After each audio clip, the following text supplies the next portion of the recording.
Olá pessoal, estamos de volta, 2021, driblando a pandemia, felizmente. Espero que todos estejam vacinados e bem e se cuidando. Bom, nós vamos tratar hoje sobre a história do Rei Macaco, também conhecido como a Jornada para o Oeste. A Jornada para o Oeste, ou a História do Rei Macaco, é uma das 4 tradicionais histórias, um dos 4 tradicionais romances clássicos chineses. Nós vamos tratar dessa história do ponto de vista simbólico, porque, na verdade, a Jornada para o Oeste é baseada numa história real, mas recontada por um grande romancista chinês chamado Wu Sheng-en. Wu Sheng-en escreveu a epopeia, a saga do Rei Macaco. E essa história trata, basicamente, da saída de um monge chinês da China, viajando para a Índia, passando por várias peripécias. Ele vai até a Índia em busca de sutras, de manuscritos clássicos de textos budistas. E esses manuscritos, então, são levados posteriormente por ele, depois de 14 anos de viagem, são trazidos à China e depois traduzidos. A epopeia do Rei Macaco, né? O Rei Macaco é chamado Sun Wukong. Sun Wukong é o rei dos macacos. É interessante que a figura do macaco aparece em muitas histórias clássicas, como no Ramayana, que é um clássico da tradição hindu, é uma das 2 epopeias da tradição hindu. Na tradição hindu você tem 2 epopeias centrais. Uma é o Mahabharata, do qual o Bhagavad Gita, o famoso Gita, canção, as palavras de Deus, é um trecho. E o Ramayana, que é a epopeia, a história do deus Rama. E no Ramayana aparece um macaco famoso, que é o Hanuman, que vocês vão ver em tela agora. E o Hanuman é um macaco gigante que protege a esposa do deus Rama, que foi sequestrada por um demônio. E essa história de um macaco gigante que protege uma mocinha foi reapresentada por Hollywood na história de King Kong, que também vocês veem uma imagem em tela. Mas é de se observar que histórias envolvendo macacos são muito sintomáticas e simbólicas, porque o macaco é o animal mais próximo do ser humano.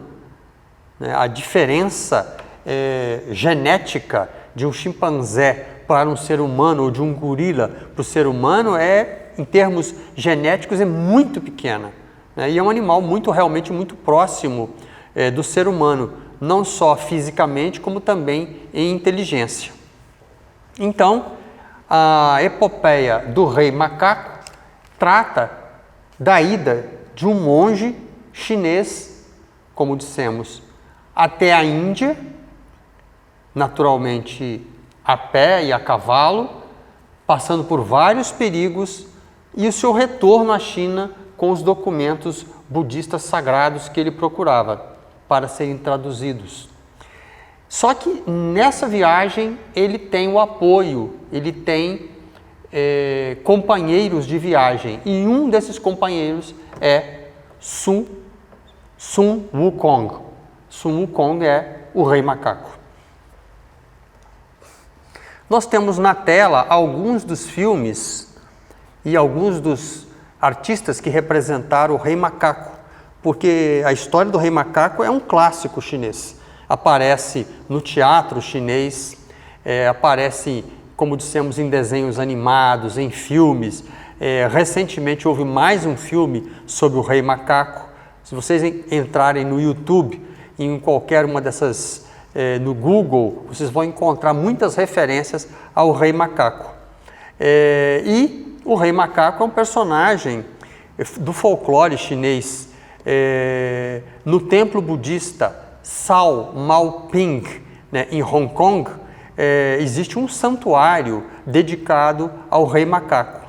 E também o 16º dia do 8º mês do calendário chinês,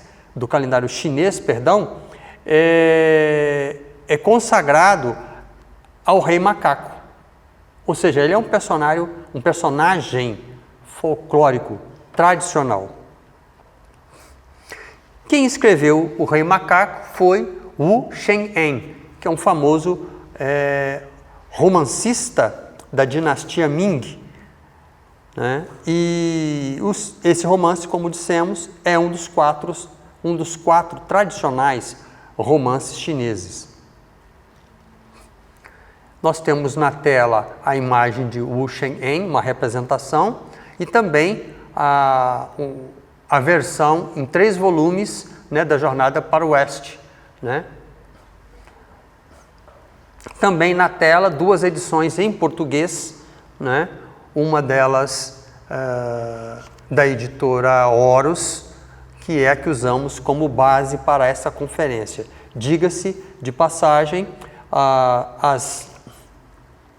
normalmente os livros costumam ser melhor que os filmes, apesar de uma imagem transmitir mais do que 1000 palavras, ainda assim o romance do Rei Macaco é uma preciosidade que combina elementos budistas, taoístas e uma pitada de hinduísmo, porque afinal o monge sai da China para a Índia buscar os sutras, os manuscritos.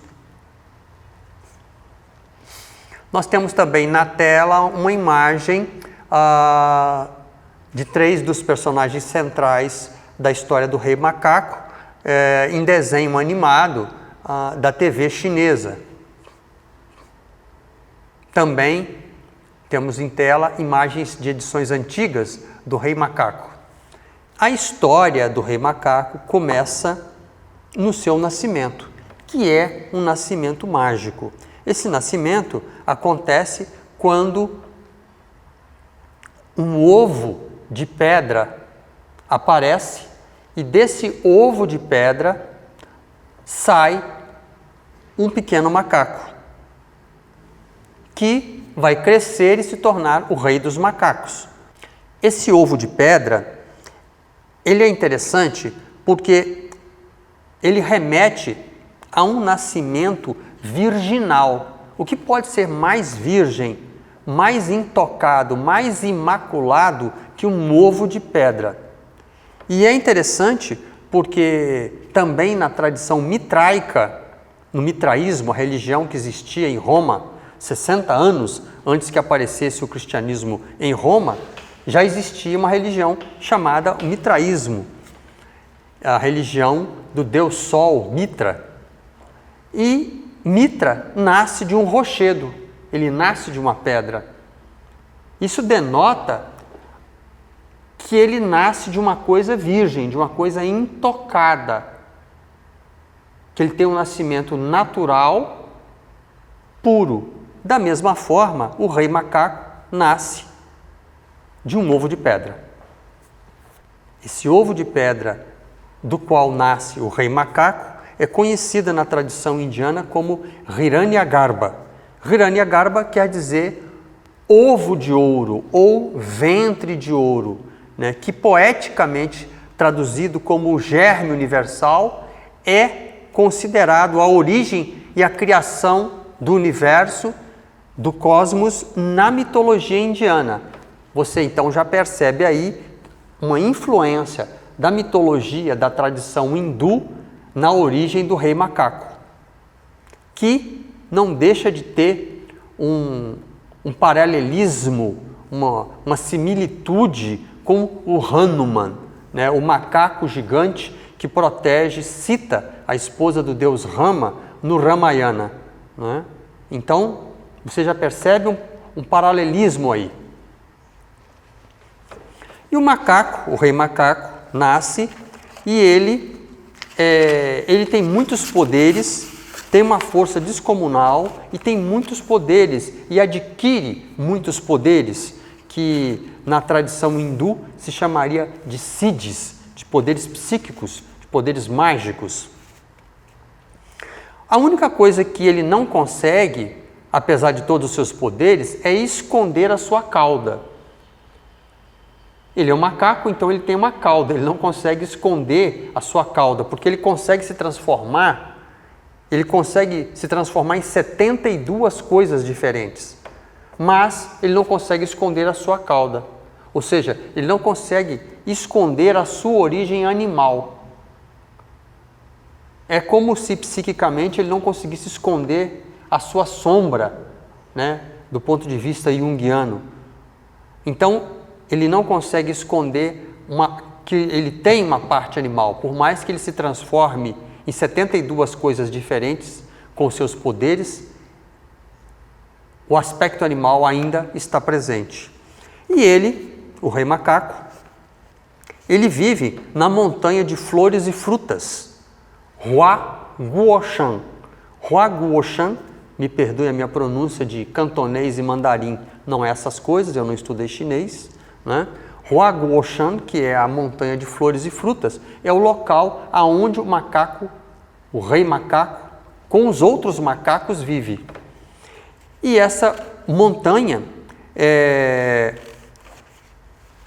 nessa montanha ele mora numa caverna, e a entrada dessa caverna tem uma cortina d'água, fica atrás de uma cachoeira. Aí nós temos elementos simbólicos, e vocês sabem que eu tenho uma queda por interpretação simbólica, e aí nós temos elementos simbólicos interessantes. Ele, o rei macaco, nasce de um ovo de pedra, que é um símbolo virginal, numa montanha, ou seja, num lugar alto. Montanha é símbolo de uma visão de um ponto de vista superior, e ele vive dentro de uma caverna que tem uma cortina d'água. Então, por detrás da água, que simboliza a emoção, dentro de uma caverna, que é um lugar que simboliza um alto estado de consciência, na profundidade de uma caverna. Então, ele vive num lugar alto e, ao mesmo tempo, profundo, dentro. Por trás de uma cortina d'água, por trás da emoção. Existem coisas que estão por trás e muito além da emoção comum.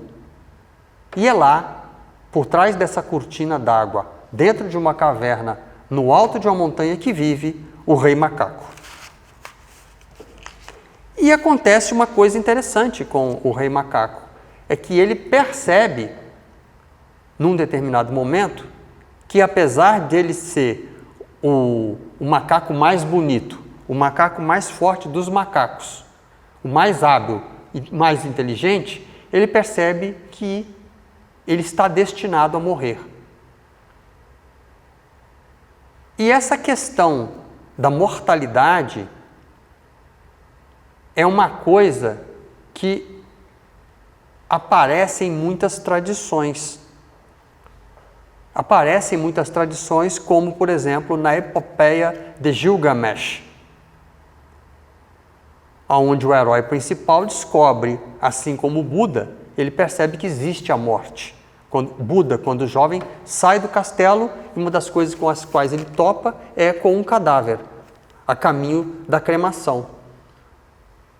Da mesma forma, Gilgamesh percebe que vai morrer quando o seu colega, amigo, irmão de batalhas, né, Enkidu, morre. Então, ele começa a procurar uma solução para a imortalidade. Da mesma forma, acontece com o rei macaco. Ele percebe que ele poderá morrer. Então, ele começa a se questionar, porque, evidentemente, ele não gosta desse destino.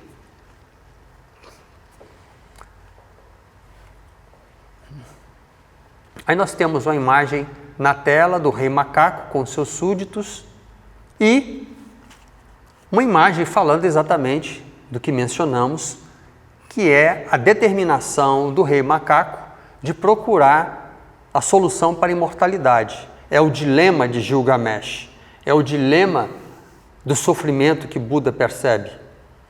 Talvez seja uma das coisas que levou Adão e Eva a provarem da maçã do conhecimento do bem e do mal, ou da fruta do conhecimento do bem e do mal, porque também há uma discussão de que seria ou não uma maçã. Incluso, nesse momento, uma novela brasileira aparece com um fruto que é azul, né, no Gênesis, o que é peculiar, já que não existe nenhuma fruta azul. Mas o rei macaco, como vimos em tela, ele está determinado a encontrar a imortalidade. Então, o que ele faz?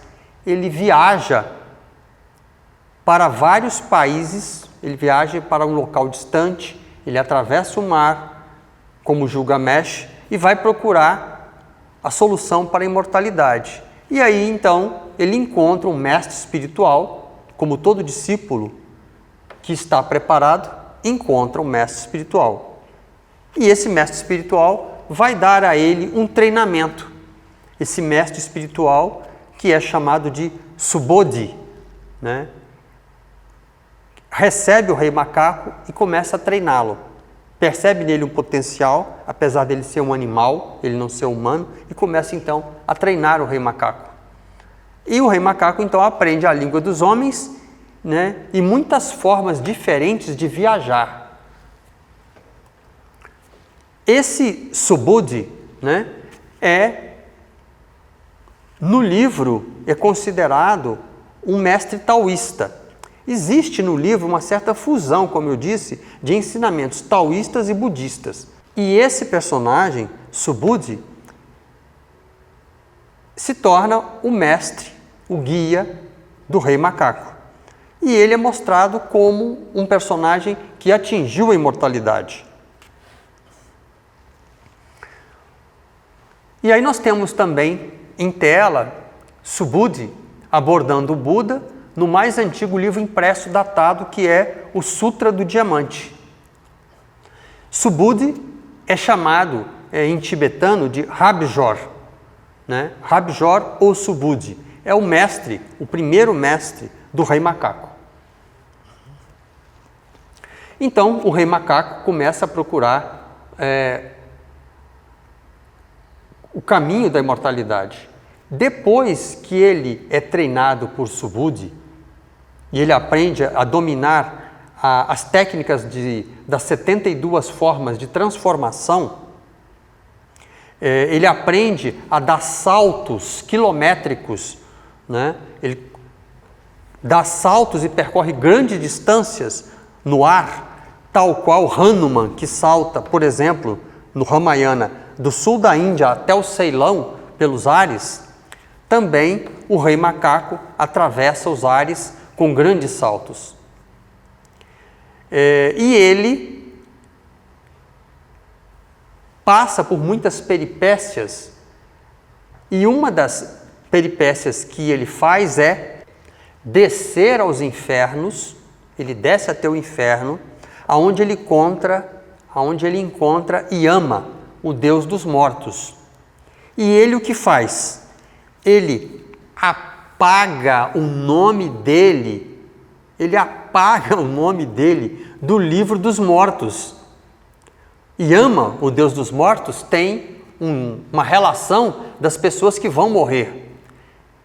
O rei macaco desce até os infernos, apaga o seu nome e de vários dos seus amigos macacos dos registros dos mortos.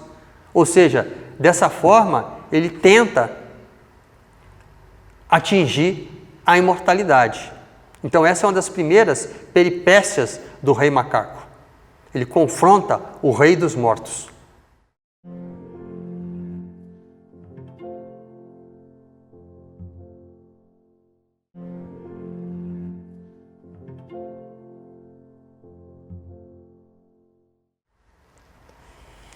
E ele, depois de várias peripécias, uma delas ele vai até o fundo do mar, onde encontra um dos reis dragões, e no palácio de um dos reis, que é o rei dos dragões, ele toma um pilar, tem um pilar gigantesco que ele arranca, um pilar de ferro gigantesco que ele arranca, e esse pilar é mágico.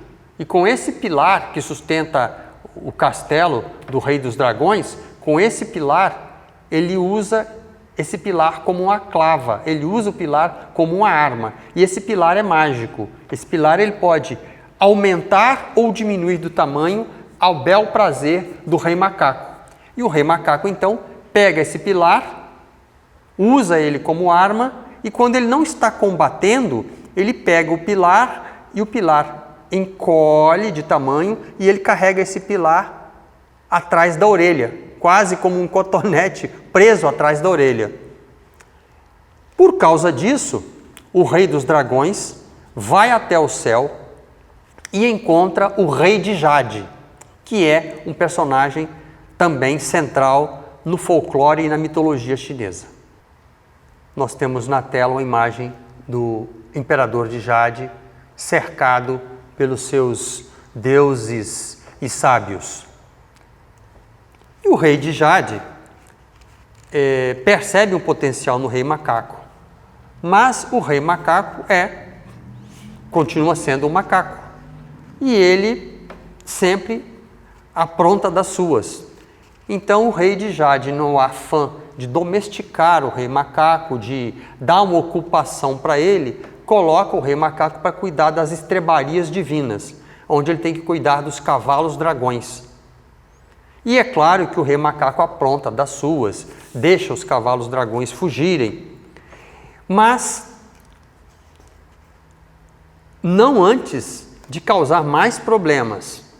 E um dos problemas que o Rei Macaco causa é que, se antecipando a uma festa para a qual não foi, na sua opinião, devidamente convocado, e chateado porque foi dado a ele um cargo de 5º escalão, que é cuidar de estrebaria de cavalos dragões, ele interrompe a colheita dos pêssegos da imortalidade. Aí nós vemos um outro paralelo, que nós temos uma fruta que dá imortalidade, só que não é uma maçã e nem uma fruta azul, como de uma certa novela brasileira. São os pêssegos da imortalidade. E o Rei Macaco, então, colhe os pêssegos da imortalidade e come a maioria dos pêssegos da imortalidade. Ora, comendo os pêssegos da imortalidade e tendo apagado o seu nome do livro dos mortos, evidentemente, a mortalidade não pode lhe tocar. Pior do que isso, ele faz com o próprio Lao Tse, lá no céu, né, onde vive o Imperador de Jade. Ele deglute as pílulas da imortalidade de Lao Tse. Então, depois de ter sido treinado por Subhuti, apagar o seu nome do livro dos mortos, comer as pílulas da imortalidade, comer os pêssegos da imortalidade, o Rei Macaco torna-se literalmente impossível de ser detido. Então, resta ao Imperador de Jade uma última solução. A última solução é invocar o próprio Buda. Só Buda pode deter o Rei Macaco. Então, o que acontece? O Imperador de Jade convoca Buda para tentar conter o Rei Macaco. Então, depois de chamar o Buda, que aparece, Buda vai conversar com o Rei Macaco. E ele chama o Rei Macaco. E o Buda aparece uma figura gigantesca, Siddhartha Gautama Buda aparece, uma figura gigantesca, e ele chama o Rei Macaco e pede para o Rei Macaco vir até a palma de sua mão. Aí acontece uma das cenas mais espetaculares e interessantes, né, vividas, né, pelo Rei Macaco. O Rei Macaco salta em cima da mão do Buda. E ele aparece então na mão do Buda e o Buda começa a conversar com ele e diz: olha, você tem grandes méritos, mas não dá para você fazer essa bagunça no céu como você está fazendo, desobedecendo ao imperador de Jade, né? Contrariando Lao Tse, comendo os pêssegos da imortalidade. Assim não é possível, né? Mas vamos fazer o seguinte, eu vou lhe dar uma oportunidade. Se você conseguir fugir da minha mão, o rei macaco está pousado na mão do Buda. O Buda diz a ele: se você conseguir fugir da minha mão, você fica livre para fazer tudo o que você quiser. Mas se você não conseguir fugir da minha mão, você vai ter que fazer o que eu quero. Então, o rei macaco, escutando isso e se lembrando que ele tem muitos poderes, né? O rei macaco tem muitos poderes, inclusive a capacidade de saltar 54 mil quilômetros de distância, com um único salto. Ele salta 54 mil quilômetros de distância, tal é o poder do rei macaco. Então o rei macaco olha para o Buda, dá um sorrisinho maroto e diz: não, tudo bem, eu aceito. Né? Imagina se eu não vou conseguir, ele pensando, imagina se eu não vou conseguir fugir da mão do Buda. E aí, o Buda vira para ele: tá bem, tudo bem, então, se você conseguir fugir da minha mão, você faz o que você quiser, você está livre. Se você não conseguir, você vai ter que me obedecer. O rei macaco então aceita o desafio e o Buda balança a cabeça em sinal de aprovação de que ele pode tentar fugir da mão do Buda. Então o rei macaco dá um salto. Sem pestanejar, ele dá um salto. Um salto de 54 mil quilômetros. E quando ele, depois desse salto, toca no chão, ele dá outro salto. E ainda mais um. E aí, o rei macaco pousa num lugar que ele não reconhece, que ele nunca tinha ido. E ele olha e não vê nada familiar. E a lenda diz que ele, andando por esse lugar enevoado, ele vê uma coluna gigantesca que vai até o céu, do chão até o céu. E aí ele diz e pensa: vou deixar a minha marca aqui, porque assim eu posso comprovar que eu consegui fugir da mão do Buda. Então ele pega um pincel, né, e escreve com o pincel naquela coluna gigantesca: o rei macaco esteve aqui. E quando ele escreve isso, também dizem, algumas versões um pouco mais picarescas, vamos dizer assim, dizem que além de escrever, ele fez pipi, ele fez xixi na coluna. E depois de fazer isso, ele dá 3 saltos de volta, dá 3 saltos na direção oposta a que ele saltou anteriormente. E aí ele volta para a mão do Buda. E aí o Buda olha para ele e disse: bem, então, você perdeu a aposta. E aí o rei macaco fala: não senhor, não perdi não. Você pode conferir, eu fui a milhares de quilômetros daqui e escrevi lá naquela coluna gigantesca que tinha lá. Então quando ele fala isso para o Buda faz assim com a mão e mostra. Está escrito num dos dedos do Buda: o rei macaco esteve aqui. Extremamente simbólico. Isso quer dizer que o princípio búdico, o princípio divino, numa tradição judaico-cristã, islâmica, você poderia dizer num princípio divino, e numa tradição budista você vai dizer o princípio búdico, né? Isso quer dizer que o princípio divino, o princípio espiritual, está em todos os lugares. Não é possível fugir dele. Ele está onde você está, né? Por isso que se diz na tradição judaico-cristã islâmica que Deus está em todos os lugares. Se fosse então na tradição budista, se diria que o princípio búdico está em todos os lugares, o princípio espiritual está em todos os lugares. O rei macaco não conseguiu fugir. Então, como vocês veem na tela, o rei macaco escrevendo nas colunas, o rei macaco em frente à mão do Buda, como em tela. Então, o que acontece?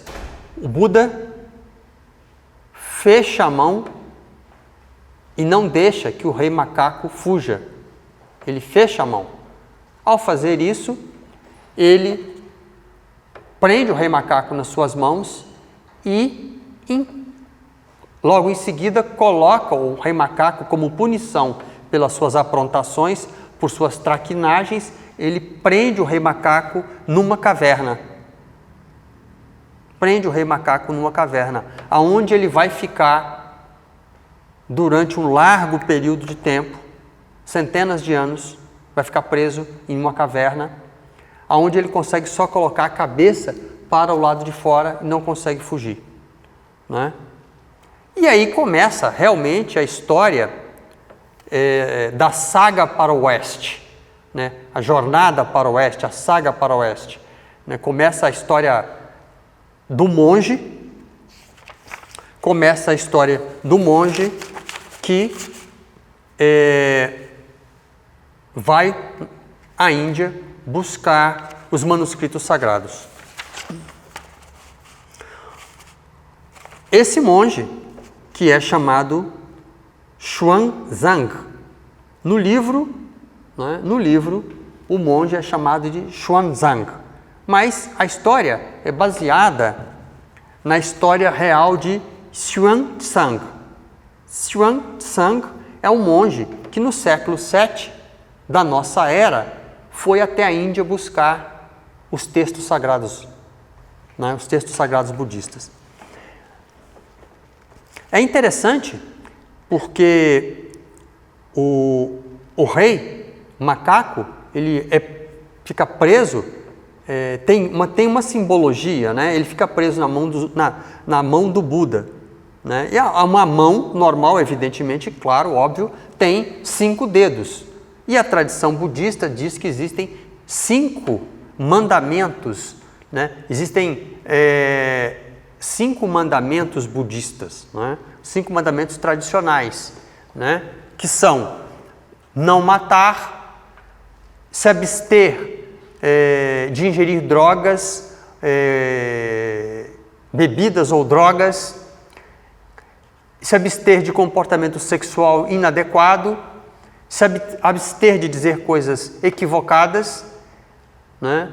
Então, e também se abster com relação à luxúria. Então, esses são basicamente os 5 mandamentos budistas, que equivalem aos 10 mandamentos cristãos. E aí, o rei macaco fica aprisionado nos dedos do Buda, que o coloca numa caverna.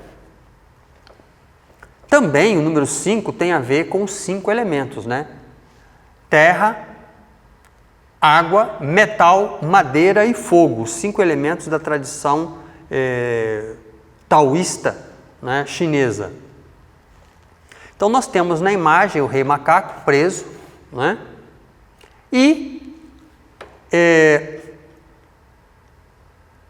o monge Xuanzang ou Xuanzang, que vai até a Índia, ele vai correr sérios perigos. Como ele vai correr sérios perigos, ele necessita de uma guarda pretoriana, ele necessita de uma guarda, ele necessita de um grupo de pessoas que o protejam. Então, a pedido de Kuan Yin, ou Kannon em japonês, Kuan Yin em chinês, Kannon em japonês, Kuan Yin, a pedido de Kuan Yin, a deusa da misericórdia, o monge então solicita ajuda, ou o rei macaco é solicitado a acompanhar o monge budista até a Índia. Para que o rei macaco não aprontasse mais nenhuma traquinagem, a deusa Kuan Yin coloca na cabeça do rei macaco uma coroa mágica. Coroa essa que está no controle do monge budista que vai conduzir a viagem até a Índia. Nessa coroa mágica está escrito um mantra. Mantra quer dizer, man é mente, tra é ferramenta. Mantra é uma palavra em sânscrito que quer dizer que é uma ferramenta de proteção da própria mente. É uma ferramenta que protege a mente dela mesma. A mente indomável é pacificada com os mantras. Os mantras são considerados palavras mágicas, entre aspas, né? Porque eles criam uma atmosfera psicoespiritual, criam uma atmosfera propícia à meditação. E a tradição do mantra, da palavra mágica, da palavra de passe, aparece nos contos de fadas como o abracadabra, o abre-te sésamo, aparece na tradição da Kabbalah, com os nomes sagrados hebraicos, ou na tradição Sufi, com os nomes sagrados de Deus, né, Allah. E também aparece, evidentemente, na tradição indo-budista. Então, está escrito um mantra na coroa que está na cabeça do rei macaco. E se o rei macaco desobedecer ao monge, o monge começa a recitar o mantra e a coroa aperta a cabeça do rei macaco. Então é um mantra que controla o rei macaco. Em vez de liberar o rei macaco para fazer o que ele bem entende, o mantra restringe as traquinagens, restringe as malandragens do rei macaco.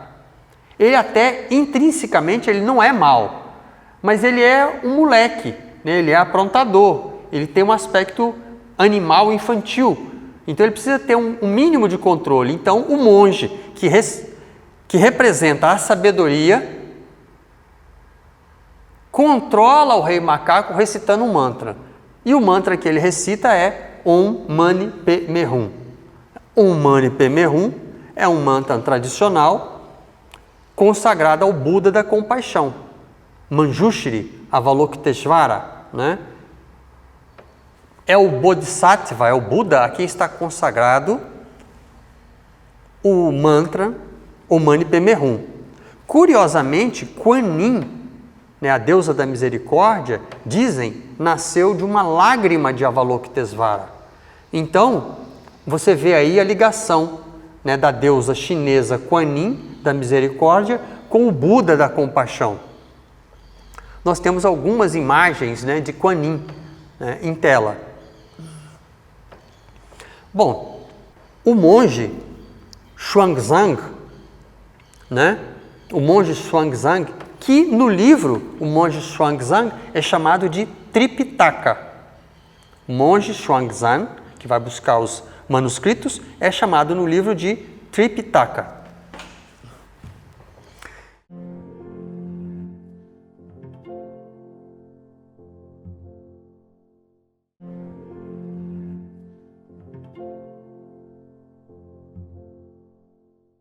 Então, Tripitaka, na verdade, quer dizer 3/6. É uma expressão tradicional budista, né, que fala dos 3/6, de 3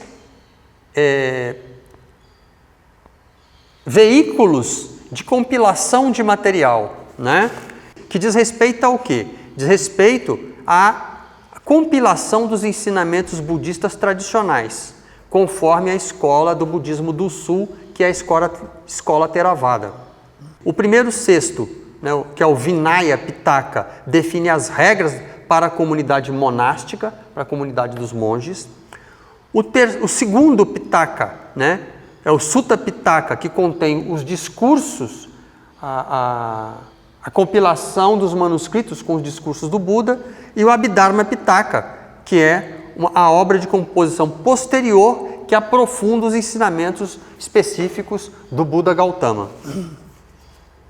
Então, o monge Sun Xuanzang, o monge Xuanzang, também chamado de Tripitaka, ele tem companheiros de viagem. Quem são os companheiros de viagem?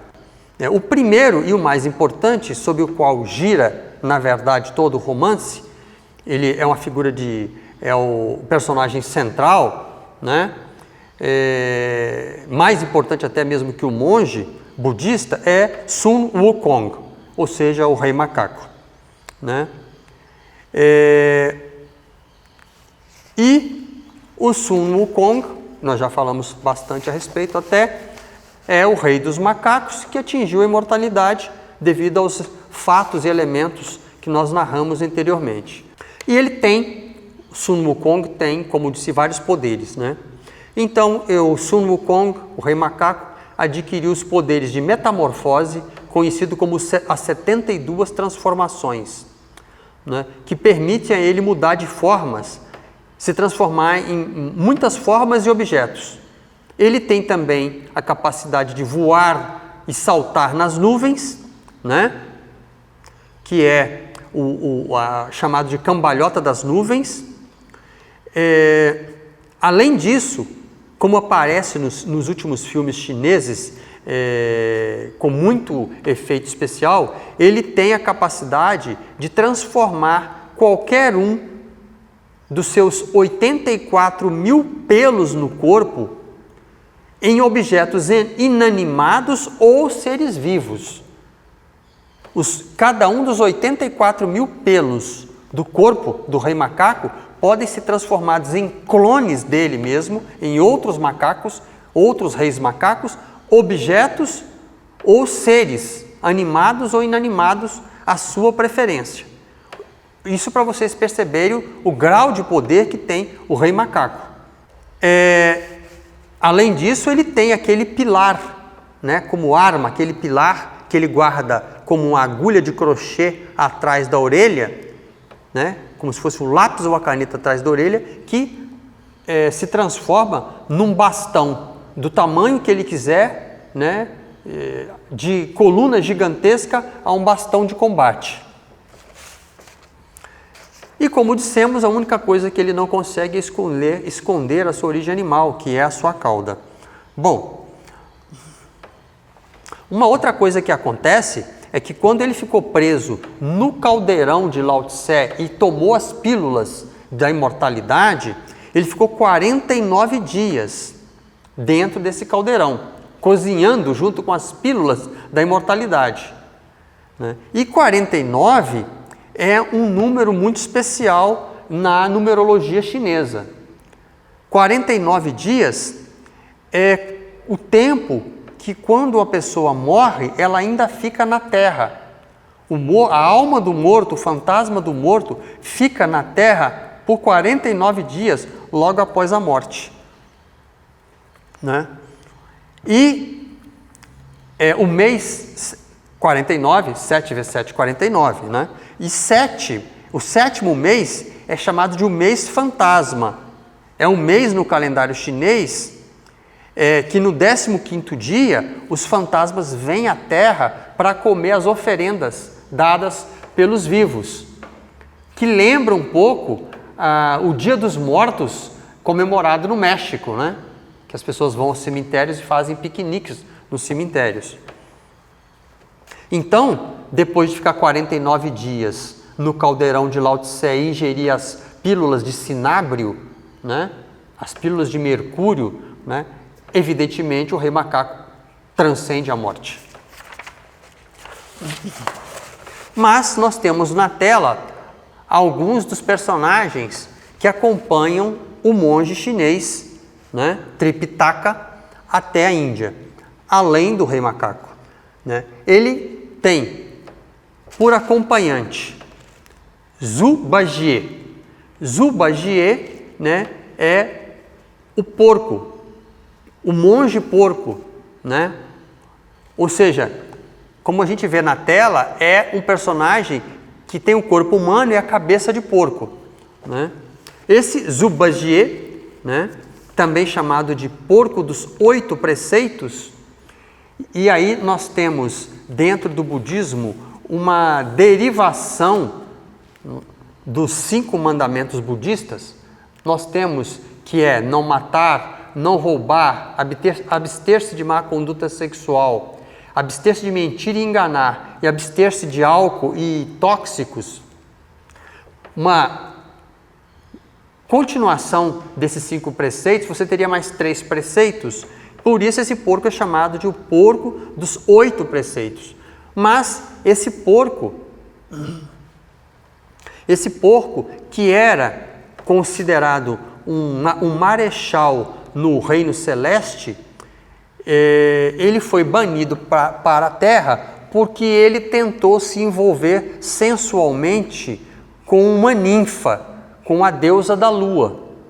E aí, castigado por tentar se envolver sensualmente no céu com a deusa da lua, ele foi despachado para a terra com o formato de porco, com a cabeça de porco. E aí ele tem então uma gula muito grande, né? Uma gula e um apetite, inclusive sensual, muito grande. Então esse foi o castigo, né, do Zubagier, ou seja, o porco dos 8 desejos. E o porco dos 8 desejos torna-se então, na tentativa de expiar os seus pecados, ele torna-se um dos companheiros do monge budista que vai então até a Índia. Então nós temos Zubagier, que é o porco dos 8 desejos, e é interessante que na roda da lei, no centro da roda do Dharma, na tradição tibetana, você tem um porco mordendo a cauda de uma serpente que morde a cauda de um galo, né? Então você tem aí a gula, a ira, né, e a sensualidade, os 3 desejos primordiais que faz a roda do karma girar e gerar mais karma, segundo a tradição budista tibetana. Bom, além do porco dos desejos, dos 8 preceitos, além do rei macaco, nós temos um outro personagem que é o monge arenoso, Sha Wujing, que é um ogro que era um general, né, que também vivia no céu e cometeu um deslize, cometeu um descuido e deixou cair um cálice de cristal, e por isso, de uma deidade superior, e por isso ele também foi punido e mandado à terra. Ele é chamado de o irmão arenoso, ou o monge arenoso, né? Ele também acompanha, também tem poderes e tem uma força extraordinária, então ele também acompanha a jornada para o oeste do monge Tripitaka. E por último, você tem então um cavalo mágico, que é um cavalo branco, que na verdade antes era um dragão. Ele era um dragão que tentou atacar a caravana dos peregrinos em direção à Índia, né, do monge Tripitaka e do rei macaco. E então ele foi dominado pelo rei macaco e punido. Então, para tentar se desculpar, né, de ter atacado o monge, ele então transforma-se num cavalo. E é o cavalo branco que aparece nas imagens em tela, né? Tá, estão aí os 5 personagens, né? Sun Wukong, o Tripitaka ou Tang Sanzang, montado no cavalo dragão branco, Zubagier, né, o porco, e Sha Wujing, que é o monge arenoso. Então você veja que nós temos 5 personagens, né? Esses 5 personagens, porque não são 6, 7, 8, 9 ou 10 personagens, são 5 personagens, tem a ver com os 5 preceitos budistas, né? De não matar, de se abster de roubar, de abster-se de uma conduta sexual, de abster-se de mentir, de abster-se do álcool, de tóxicos. Então, são 5 personagens altamente simbólicos. Cada um tem um defeito e tem as suas qualidades, e cada um deles está tentando se purgar, se limpar desses defeitos, dessas não qualidades, está tentando se livrar das suas sombras, né? E é interessante, chama atenção também, aí nós temos na tela a representação também né, dos 5 personagens. É interessante que o animal que o monge cavalga é um dragão. Isso nos lembra várias outras histórias, inclusive o recente filme Avatar, que vai sair agora, né, um novo filme, acredito que agora em 2021, 2022, deve sair o novo filme de Avatar, né, em que o personagem central do primeiro filme tem que cavalgar um dragão alado, dominar as forças inferiores que são representadas pelo dragão para cumprir a sua missão. Então também na saga Faroeste, na história do Rei Macaco, o monge cavalga um dragão branco, ou seja, um dragão que é puro, um dragão que é branco, portanto, simbolizando a pureza, simbolizando a intenção de realizar um feito correto, um feito na direção do espiritual. Aí nós temos mais algumas imagens com o Tang Sanzang, né, com o Tripitaka, o monge, caminhando para a China, montado no cavalo branco. E o cavalo dragão branco, né, chamado Yulong. E em tela também, estamos aí para exemplificando o paralelo mítico, né, o Turuk Maktu, a última sombra, o dragão do Avatar. E também, curiosamente, quando o Buda está meditando na floresta, sabe-se, a história tradicional conta que ele meditando na floresta começa a chover e a rainha das serpentes vem com os seus capelos, né, aquela concha que a serpente rei tem, por detrás do Buda, e ela então protege o Buda da chuva, né? Protege ele da tempestade. E é interessante que na representação mais tradicional, o Buda está sentado em cima dos anéis da serpente e a serpente tem 7 cabeças, né? Ou seja, tem uma ligação aí mágica com o número 7, que tem a ver naturalmente com os 7 pontos energéticos do corpo humano, que são os chakras, né? Então o Buda está protegido da chuva das emoções, das tempestades das emoções, né? Sentado em cima dos anéis da serpente, né, controlando a serpente, que o protege, que não o ataca. E aí temos algumas imagens do Sun Wukong, o rei macaco, né, o guerreiro porco. E aí, o que mencionamos anteriormente, a imagem do galo mordendo a serpente que morde o porco no centro da roda do Dharma.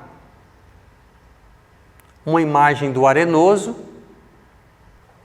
e, por fim, né, uma imagem de Subudhi, né, montado num grou. Subudhi, que foi o mestre do rei macaco. Né? E é interessante observar que na saga do rei macaco, no fim da saga, em algumas versões, o rei macaco se transforma num homem. Ele completa o seu treinamento, ele completa a sua iluminação, transformando-se num homem. Mesmo ele sendo um animal, com poderes inacreditáveis, mesmo ele tendo se tornado imortal, na saga final, ele se transforma num homem. Então, essa história é uma história extremamente simbólica. Eu abordei alguns elementos, né? O livro tem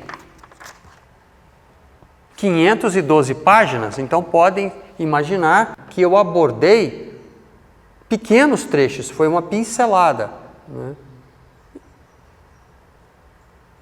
de todo o simbolismo que envolve essa lenda, esse conto, né, da jornada para o oeste, que é a história do rei macaco. O filme, ou melhor, os filmes, são interessantes, mas não substituem o livro, sendo que um dos últimos filmes tem imagens, efeitos especiais, imagens 3D muito bonitas. E aí nós fechamos essa apresentação com algumas das imagens do filme, do último filme, né, com alguns tradicionais artistas chineses.